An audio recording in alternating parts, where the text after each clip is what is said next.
a sister, and she says, what are the conditions under which a wife can ask for a divorce according to Shariah? So marriage is a sacred bond between a man and a woman. It's not between a man and a man. And definitely it's not between a woman and a woman. This is a natural thing. It's a religious thing in all religions, that it's between a man and a woman. And this bond is tied with the name of Allah and according to the Shariah. And therefore, to dissolve it, that would be a heinous crime unless there's a legitimate reason and justification for that. And this is why when Harut and Marut, the angels, were sent to test the people, and they told them, do not learn from us, because if you learn from us, we teach you black magic, and that would take you out of the fold of Islam. We are a test from Allah. Don't learn from us. The devils learn from them, as mentioned in verse 102, chapter 2, Surah Al-Baqarah. They learn from them what they separate between a man and his woman. And this shows you how bad black magic is, to the extent that Allah mentioned one of the negative consequences of it is that it separates between a man and his wife.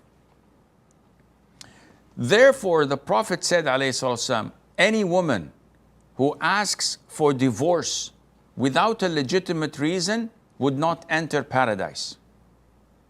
And that is a serious threat. So a woman cannot just, simply because she's on her menses or she doesn't feel good, and she says, I don't want you, طلقني, divorce me. This is not valid. And this is a heinous major sin, unless there are justifications, legitimate reasons in Islam. What are they? In short, if there is harm on the woman, then she can ask for divorce. What kind of harm? Real harm.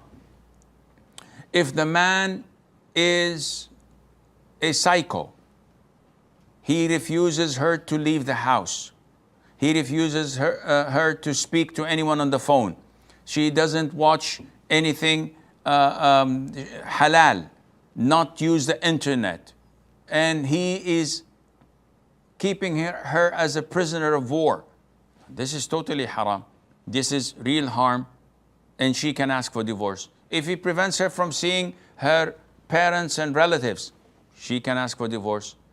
If he is having rage fits and he has bad moral conduct, he's abusive, his words are really hurtful, he always criticizes her, makes fun of her looks and her cooking, and abuses her and curses her and swears at her, she can ask for divorce.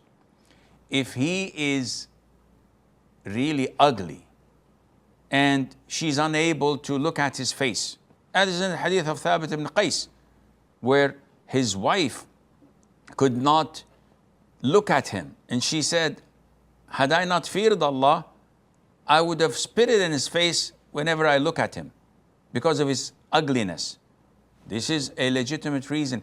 If she feels from herself that she's unable to give him his rights, whether in intimacy or obedience, and that would make her a renegade and would take her out of the fold of being a loyal, obedient, submissive wife, that is a major sin. So in order to avoid such sin, she goes for divorce. This is permissible. If he's impotent or is unable to fulfill and satisfy her in terms of intimacy, if he does not provide for her financially, and he is using her as a sugar daddy, and she is the one who works and provides for the house, very legitimate reasons for divorce, and so on. But if she asks for divorce for no reason, I don't like him, he doesn't take me to Côte d'Azur every year, He doesn't change the furniture every 6 months. I just have doubts that he has a haram relationship. No proof, but it's just my gut feeling. No, this is totally prohibited, and so on.